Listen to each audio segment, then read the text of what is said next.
Welcome to Broken to Beautiful with Anna Drevich, a 217 recovery podcast. Good morning. It's April 22nd, 2020. It's Wednesday.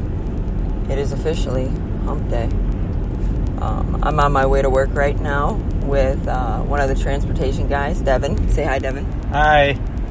We were just talking about how this coronavirus has so many people freaking out and pulling pranks on each other. I actually just seen this series of videos of this woman pranking her fiance. Hilarious. I'll have to show you those or send you the links.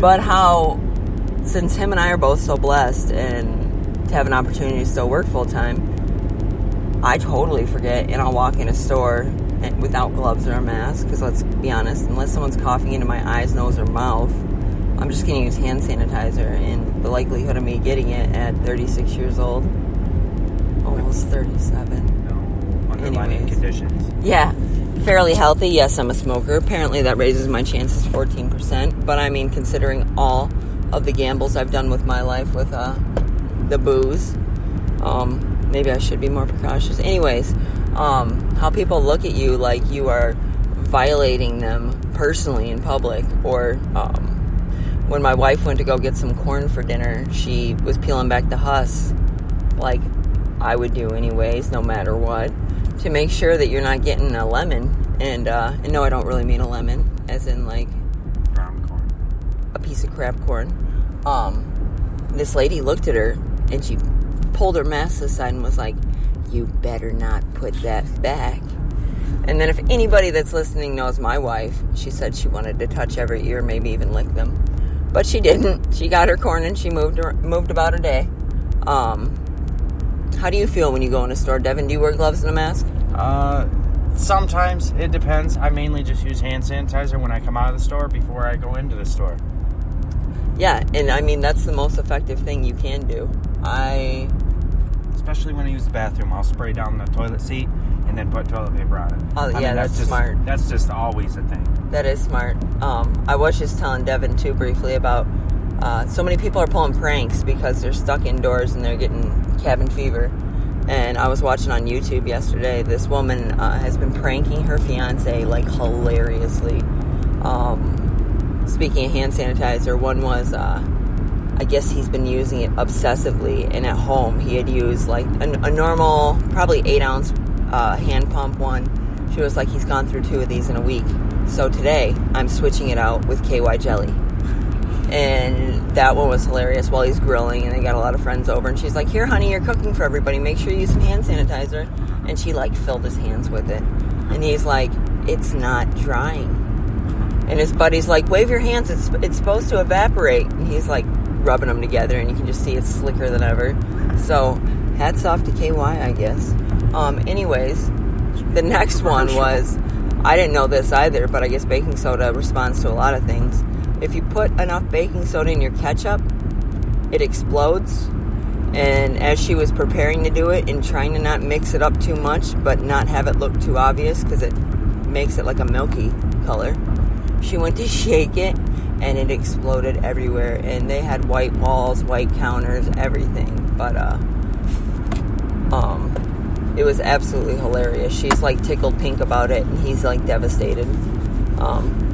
So, honey, if you're listening, you better be careful around the ketchup bottle and the hand sanitizer. You never know what I might be up to. How's your week been, Devin? Pretty good. I recently got over the strep throat. That was pretty rough. Bedridden for 3 days. Had to sweat it out, but I'm back. Yeah. There's another guy that provides transportation, too, and I've had a good chance to get to know him now, but I'm glad Devin's back. Were you nervous at any point that it was COVID? For? When you were sick? No, because I didn't have no symptoms, and I'm really healthy. So, I mean, I'm a smoker, just like you said. It, adds 14%. Yeah, raises your chance. Yeah, I didn't have no thought of it. Oh, that's good. Yeah, my biggest fear with this is my family downstate, just because, I mean, it's one thing to be so far removed with just everyday life and fears, And I can turn any fear into an unhealthy fear. I can complicate anything. I always tell my wife I can complicate a grilled cheese sandwich or picking out a pack of gum. So, How many sticks does this have? yeah. I don't know. Does that have xylitol in it? And what's the sugar content? I'm just kidding. The calories. No, I'm not. But yeah. I last recorded with Corey. Hi, Corey. Who recently moved. Hi, Corey. Who recently moved to Traverse City to be with his girlfriend, Marnie. Hey, Marnie. Hey, Marty. Who's now working at ATS. Proud of you, dude. Who I just want to say, on a serious side, everything that's happened in his recovery, he's taken it and used it as a tool. Where before, I think him and I were pretty much the same. If the wind blew the wrong way, we'd be running to the liquor store. And instead, he's taken it and used it as a reason and a purpose to continue and an opportunity to grow. So, that's pretty awesome, Corey. I'm proud of you. I do miss you, though. Apparently, with the COVID, we shouldn't have been socializing anyways, but we probably would have gotten coffee once or twice with our gloves and masks on and drank them through a straw. Maybe. Maybe not. But yeah.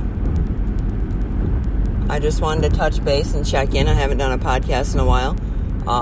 Corey and I recorded over the phone, and he told me he'd walk me through to be able to do this and have a guest on. So, listen in and tune in for further notice on that, because I plan on having a couple of special guests on here. I actually talked to a couple girls that I can't wait to get on here and just talk about recovery, talk about life, and talk about how things are very different for them since they made that choice. Because once you detox, it is a choice. Once I made that choice to get sober and make that choice daily, I know for me it's simply not an option, and no matter what happens in life, it's never going to make anything better. Actually, I was just telling Devin, on Sunday I had 15 months sober, but let's go ahead and do one of those. But yeah, 15 months sober, a year that I've been working at the treatment center I'm working at, and a year out of treatment, so it feels pretty damn good. And I was talking to my coworker yesterday, actually, and he was like, I don't know if I should be, like, examining myself even further, or if it's just going to continue to get easier. And I looked at him and I was like, don't complicate things. If it's getting easier, it's getting easier. It means you're just continuing to get better.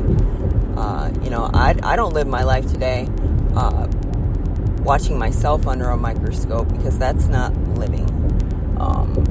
When I got sober to enjoy life. I got sober to love. And love myself. I didn't get sober to watch my every move and be miserable. And I'm not saying everybody is. I'm just saying, find something you're passionate about. Pursue what you've always wanted to do, or figure it out. And I hope everybody has a wonderful day, wonderful week, and stay sanitized and safe. Have a good day.